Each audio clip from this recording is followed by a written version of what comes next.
Assalamualaikum warahmatullahi wabarakatuh.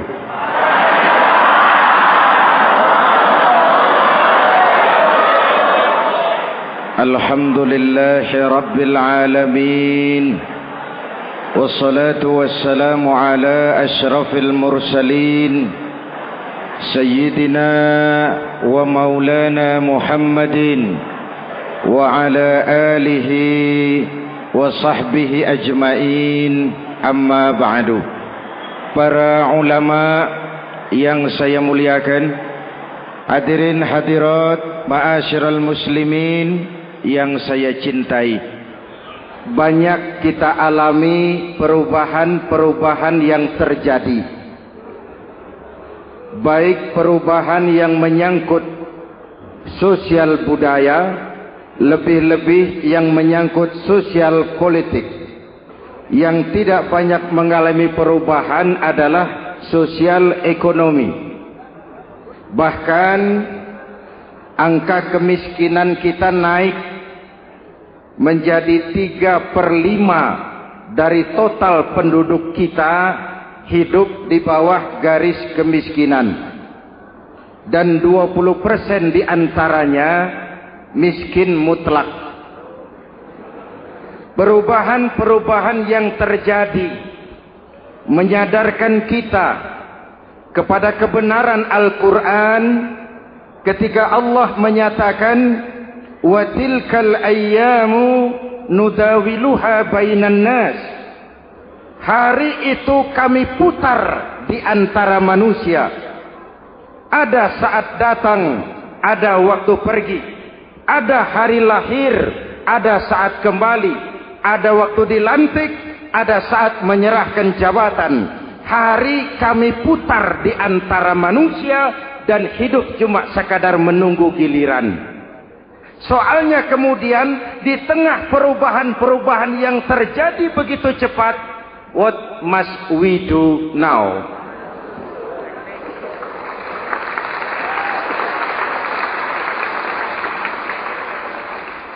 Saya juga nggak ngerti itu. Yang penting kan penampilan. Saudara-saudara kaum muslimin di seluruh tanah air, jadi pemimpin adalah pelayan bagi orang yang dipimpinnya. Okelah, perbaikan ekonomi, pembukaan lapangan kerja baru kita serahkan kepada pemerintah, karena kita percaya mereka orang-orang terpilih belaka yang dipilih dengan kepercayaan akan mampu membawa rakyat keluar dari kesulitan. Amin. Tugas kita sekarang di zaman susah meluruskan akidah. Jangan sampai mbah dukun yang naik ke permukaan. Betul? Islam misinya yang pertama membebaskan manusia dari kemusyrikan. 13 tahun Rasul berjuang di Makkah, menanamkan akidah, meluruskan keyakinan, membentuk iman. 13 tahun membebaskan manusia dari belenggu kemusyrikan. 13 tahun menanamkan la ilaha illallah Muhammadur Rasul dengan seluruh konsekuensinya. Kalau saya yakin tidak ada Tuhan selain Allah, saya tidak akan minta tolong kecuali hanya kepada Allah. Saya tidak akan pernah takut kecuali hanya kepada Allah. Saya tidak akan menggantungkan hidup kecuali hanya kepada Allah. Saya tidak akan minta rizki kecuali hanya kepada Allah. Saya tidak akan melarikan persoalan kecuali hanya kepada Allah. Kalau konsekuen dengan keyakinan ini, mbah dukun nggak dapat tempat.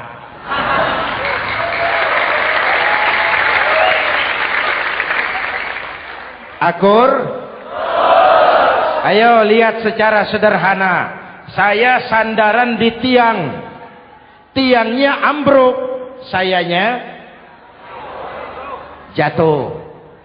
Saya sandaran di tembok, temboknya runtuh, saya juga runtuh. Saya sandaran kepada orang kaya, dia jatuh miskin, saya bangkrut. Saya sandaran kepada jenderal, dia pensiun, saya selesai. Tapi kalau saya sandaran hanya kepada Allah, Allah tidak akan pernah miskin, Allah tidak akan pernah lumpuh, Allah tidak akan pernah terpuruk, dan Allah tidak akan pernah berkurang kekuasaannya.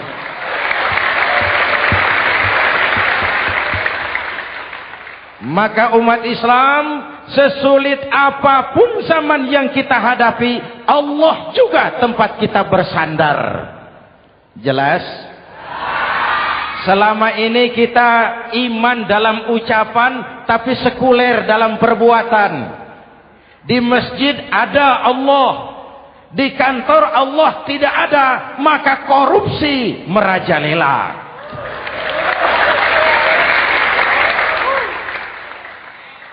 Di masjid ada Allah, di pasar Allah tidak ada, maka timbangan tetap curang.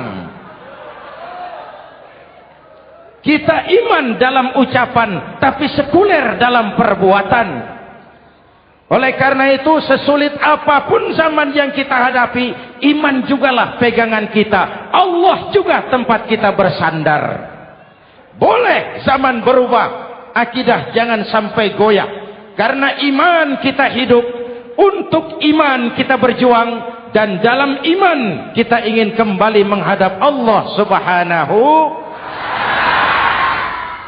Selama ini manusia Indonesia kita lebih banyak diisi otaknya, hati sering kosong, agama dangkal, akidah rapuh, moral rendah. Memang kemudian muncul banyak orang-orang pintar, cuma sayang tidak benar. Indonesia kita bangkrut, Indonesia kita terpuruk, Indonesia kita sakit parah kalau diurus orang yang cuma pintar tapi tidak benar. Kita perlu orang-orang pintar, tapi kita lebih perlu orang benar. Jelas? Kalau cuma pintar tapi tidak benar, itu yang sering saya sampaikan, nanti disuruh ngurus beras malah nimbun beras.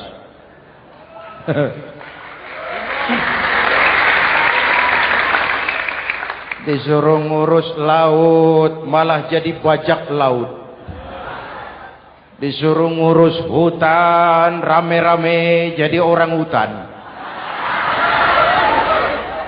Jutaan hektar hutan Indonesia kita ini merupakan kekayaan sumber daya alam kita yang harus digunakan bagi sebesar-besar kemaslahatan rakyat.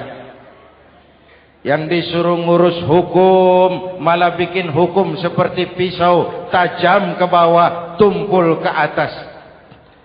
Jangan heran lalu di masyarakat muncul street justice, pengadilan jalanan, sebagai refleksi dari ketidakpuasan melihat sikap hukum yang sangat berpihak. Kalau yang kecil salah, hukum cepat-cepat ditegakkan.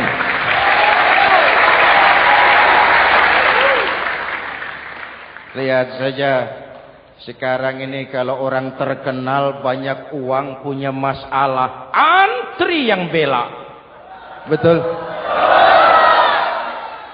Tapi saudara lihat si Marsinah di Jawa Timur, si Sengkon dan Karta di Jawa Barat, si Udin Bernas wartawan Jogja, terseok-seok mencari keadilan, sampai hari ini urusannya masih remeng-remeng. Kenapa bisa begitu? Jawabannya sederhana, tidak ada fulus. Ada fulus mulus, tidak ada fulus manfus. Betul? Jangan sampai para penegak hukum kita terjebak pada lagu baru, maju tak gentar membela yang bayar. Biar bertentangan dengan nurani, biar bertentangan dengan public opini, biar bertentangan dengan rasa keadilan. Siapa yang bayar, itulah majikan. Mau benar atau salah, belain terus. Kalau seperti inilah hukum kita, mafioso keadilan akan tetap gentayangan. Hadirin yang saya hormati, 13 tahun beliau berjuang di Mekah, meluruskan keyakinan, memantapkan akidah, meneguhkan iman. Dari situ segalanya dimulai, dan ke situ segalanya akan menuju. Intan paling mahal, mutiara paling berharga, tidak lain adalah nilai-nilai keimanan. Kalau itu sudah tergadai, apalagi yang bisa kita banggakan dalam kehidupan ini? Kita merasa harta kita berharga, belum ada artinya ketimbang iman. Kedudukan kita punya nilai pun belum ada artinya ketimbang dengan nilai-nilai keimanan. Itu intan paling mahal, itu mutiara paling berharga. Harta baru ada manfaatnya kalau dilandasi dengan iman. Jabatan dan kedudukan baru terasa gunanya kalau dilandasi dengan keimanan. Kalau jabatan lepas dari iman, yang akan lahir Fir'aun baru. Jelas? Kalau harta terlepas dari iman, yang akan muncul adalah konglomerat Korun.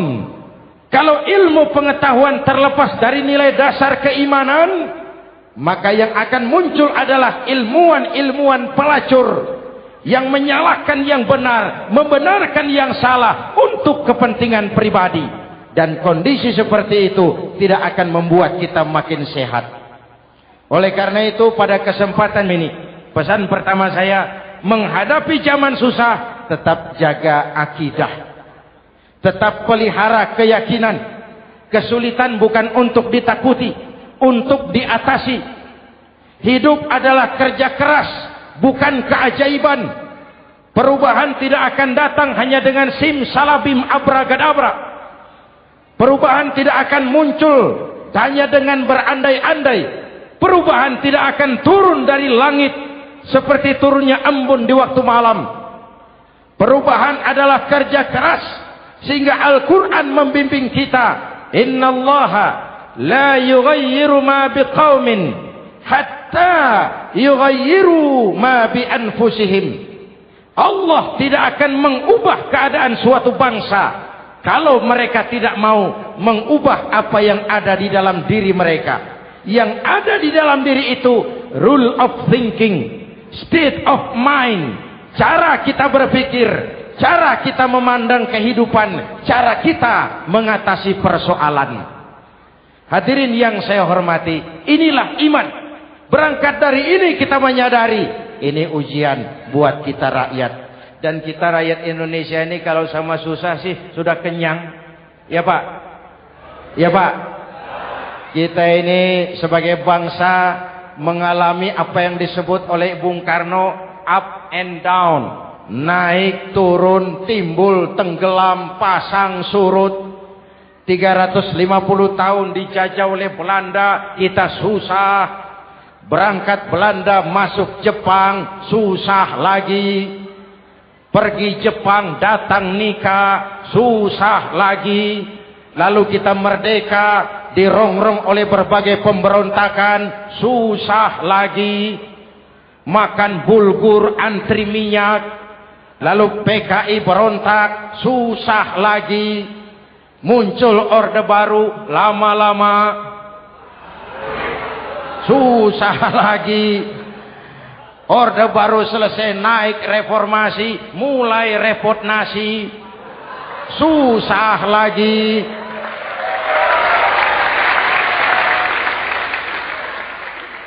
Kalau susah kita ini sudah akrab, sudah intim. Mestinya kalau sudah susah seperti itu, jangan salah sikap menyikapi kesusahan. Jangan sampai kita potong kompas, ambil jalan pintas, terjebak menghalalkan segala cara. Itu tidak akan menguntungkan. Itu tidak akan menyelesaikan.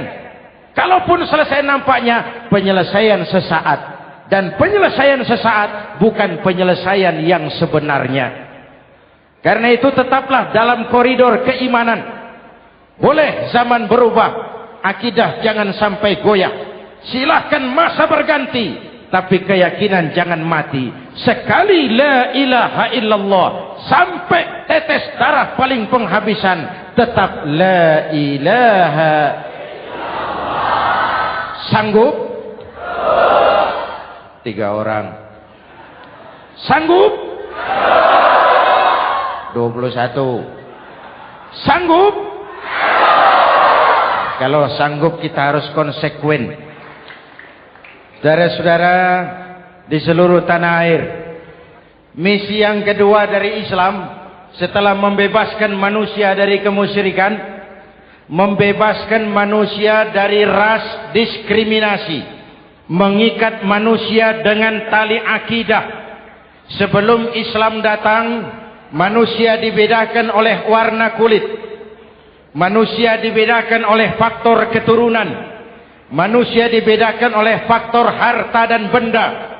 Adalah Rasul yang mengajarkan, innallaha la yanzuru ila suwarikum wala ila amwalikum walakin yanzuru ila qulubikum wa a'malikum. Allah tidak melihat potonganmu, Allah tidak melihat hartamu. Yang Allah lihat itu adalah hatimu dan amal perbuatanmu.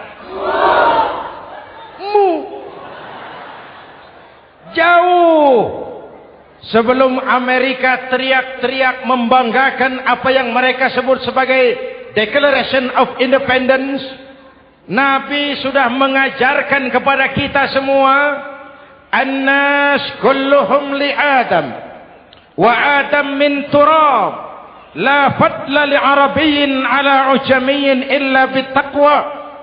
Seluruh manusia berasal dari Adam. Adam diciptakan dari tanah. Tidak ada kelebihan Arab dengan yang bukan Arab kecuali takwanya. Jauh sebelum Amerika mencanangkan bahwa semua manusia dilahirkan sama, that all men are created equal. Jauh sebelum itu Islam sudah membebaskan manusia dari ras diskriminasi. Apa dalam konteks kekinian? Menghadapi zaman susah, tetap jaga kerukunan. Ya Pak? Ya Bu? Oi Bu? Menghadapi zaman susah, tetap jaga kerukunan. Baik antar umat seagama, antar umat beragama, maupun antar umat beragama dengan pemerintah. Menjaga kerukunan. Jangan saling sikat sikut di antara kita. Sebab kalau sudah rukun, saya ajak berhitung. 1 ditambah 1 sama dengan, itu matematika namanya. Hasilnya pasti. Tapi angka sosial hasilnya aneh. Saya ubah jadi angka sosial. Ayo kita berhitung lagi. 1 orang takut ditambah 1 orang takut sama dengan 2 orang setengah berani. Kenapa setengah berani? Karena sudah berdua. Tadi kan takut sendiri. Kalau sama-sama takut berkumpul jadi setengah berani.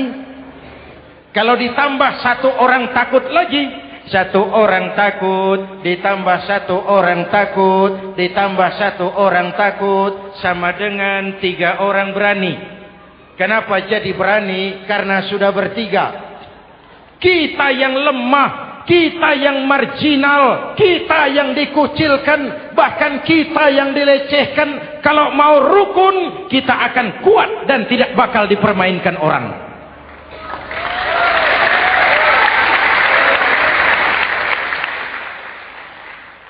Tapi kalau rukunnya yang satu mau menikam yang lain, saya ajak berhitung lagi. Yuk berhitung yuk.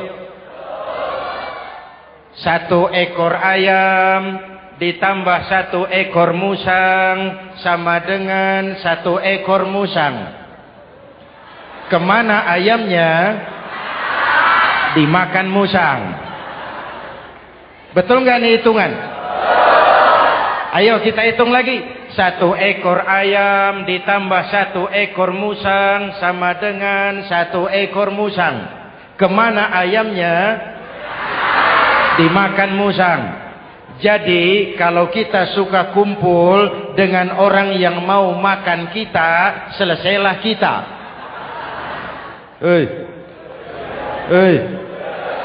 Maka kalau merasa kita ini ayam, yuk kumpul sama-sama ayam, pulang ke kandang ayam.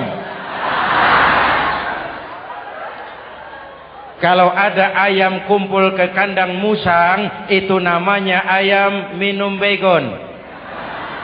Jelas? Menjaga kerukunan.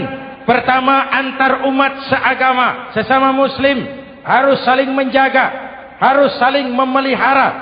Baik dia muslim yang jadi kapolri, baik dia muslim yang jadi kasat, baik dia muslim yang jadi pengusaha, baik dia muslim yang jadi petani, nelayan, guru, semua komit menjaga semangat kebersamaan, rukun antar umat seagama. Jelas? Jelas? Hadirin yang saya hormati, atas dasar itu saya ingatkan kembali, kita semua ingin persoalan terorisme dilepaskan kaitannya dari agama manapun. Tidak ada kaitannya terorisme dengan Islam, dengan Kristen, dengan Hindu, dengan Buddha. Tidak ada kaitannya terorisme dengan pondok pesantren.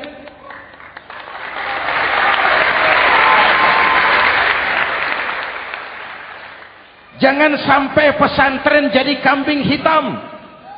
Karena sejak zaman penjajahan, pesantren sudah terbukti memberikan kontribusi bagi perjuangan memerdekakan rakyat Indonesia. Rukun antar umat seagama. Yang kedua, rukun antar umat beragama. Islam ini rahmatan lil. Jangankan manusia walaupun berbeda agama, binatang saja dihormati. Ada hadis, fa iza zabahtum fa ahsinuz zibhata. Kalau kamu menyembelih hewan, sembelihlah dengan cara yang terbaik. Jangan menyembelih ayam dengan pisau tumpul.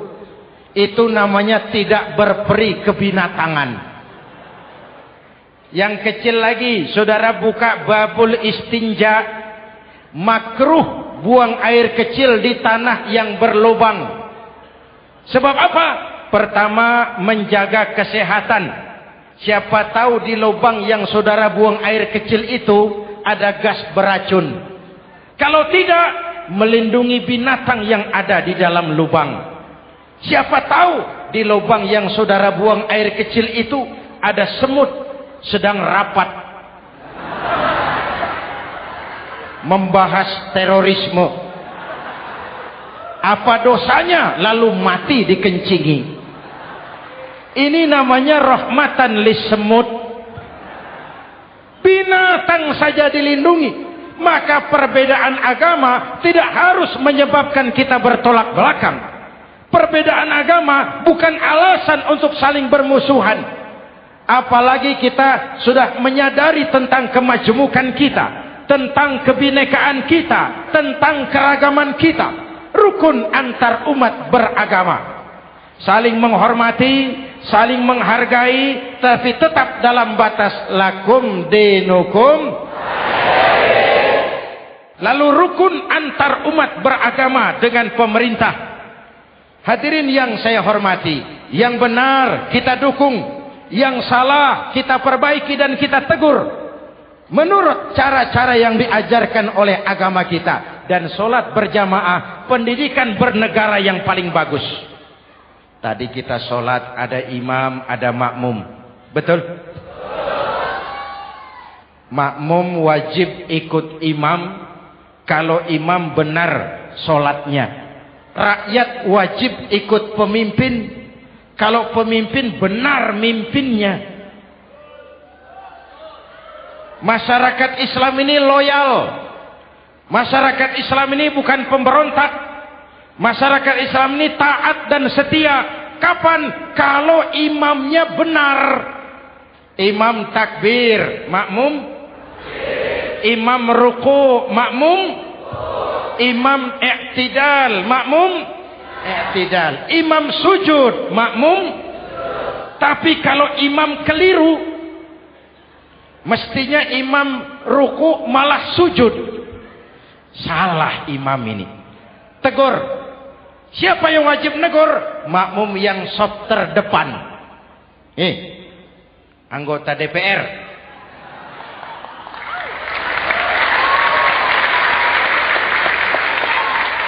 Ini wakil-wakil makmum ini. Sop di depan ini. Kalau imam keliru mereka paling tahu. Ngomong. Tegur. Bagaimana negurnya? Ada aturan main. Mestinya ruku, imam sujud. Salah ini imam. Subhanallah. Kan begitu negurnya. Betul? Tidak boleh juga imam keliru, makmum emosi. Main pegang. Woi, makmum salah. Hoi, hoi. Kacau sholat. Betul? Anggota dewan ini, soft di depan. Itu kalau imam keliru. Satu saat imam buang angin. Namanya manusia bisa buang angin toh. Apa makmum lalu berkata, demi kesetiaan saya kepada imam, imam buang angin, saya lebih keras lagi. Itu namanya fanatisme buta, loyalitas yang goblok. Imam buang angin, minggir. Iyyaka na'budu wa iyyaka nasta'in. Sampai situ imam buang angin, minggir imam. Lalu saf yang di depan maju. Tidak usah bikin solat baru, teruskan pekerjaan imam. Ihdinas siratal mustaqim. Teruskan. Kenapa? Kalau bikin solat baru lagi, nanti buang angin lagi. Bikin lagi solat. Kapan selesainya solat? Kapan selesainya membangun negara ini? Yang penting imam tahu diri, buang angin, minggir.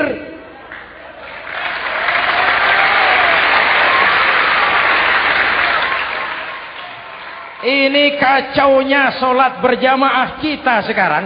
Kacaunya negeri kita sekarang. Banyak imam sudah buang angin, gengsi.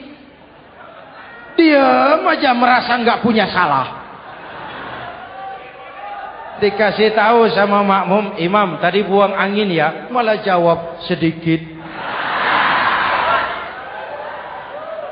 Apa kalau sedikit lalu tidak batal solat itu? Mekanisme kehidupan sosial yang diatur lewat tuntunan solat berjamaah. Sehingga Nabi berpesan, kun imaman muta'an au ma'muman muti'an fala takun thalisan jazu'a. Kalau jadi pemimpin, jadilah pemimpin yang ditaati. Kalau jadi makmum, jadilah makmum yang mentaati.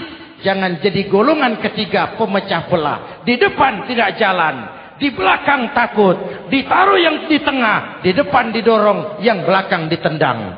Ini namanya biang kerok.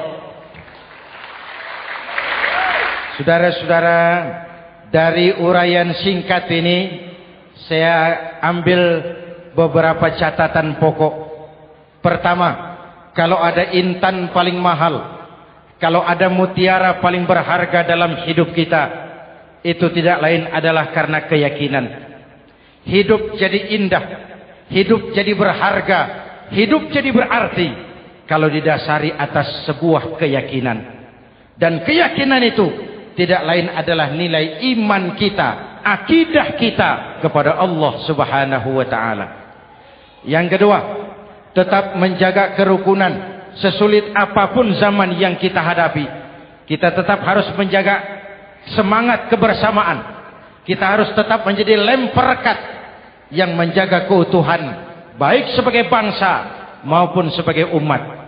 Perbedaan adalah wajar, harus dihormati. sebagai ciri kehidupan berdemokrasi. Tapi jangan perbedaan menjadi sebab kita bermusuhan, dan jangan perbedaan menyebabkan kita saling berpecah belah.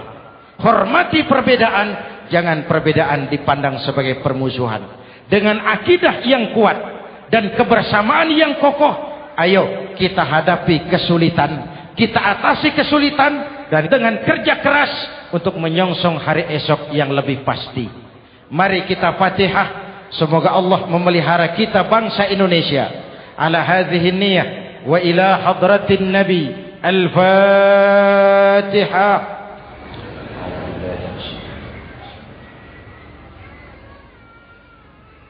Iyyaka na'budu wa iyyaka nasta'in. Ihdinas siratal mustaqim.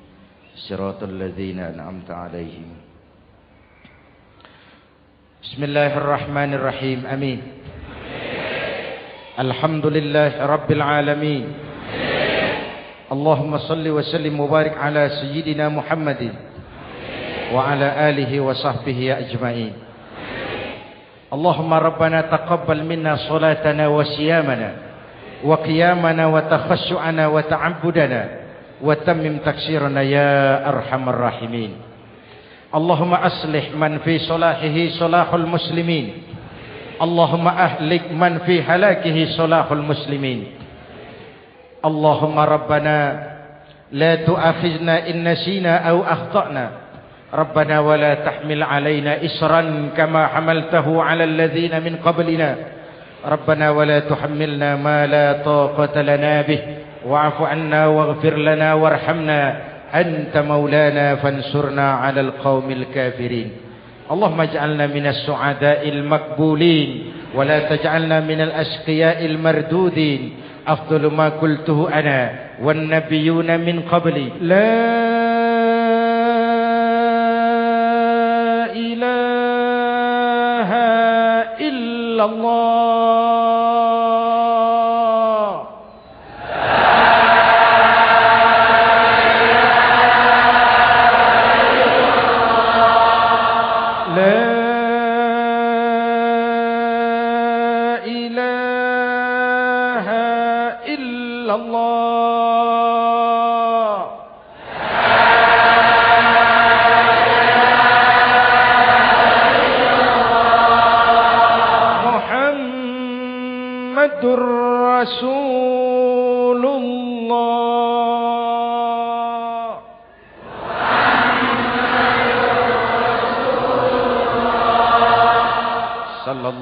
عليه وآله وسلم كلمة حق عليها نحيا وعليها نموت وعليها وبها نبعث إن شاء الله من الآمنين من الآمنين من الآمنين رحمتك يا أرحم الراحمين. صلى الله على سيدنا محمد وعلى آله وصحبه أجمعين. أنا ربك رب العزة عما يصفون. سلام على المرسلين والحمد لله رب العالمين. Jumpa lagi di lain kesempatan insyaallah. Wassalamualaikum warahmatullahi wabarakatuh.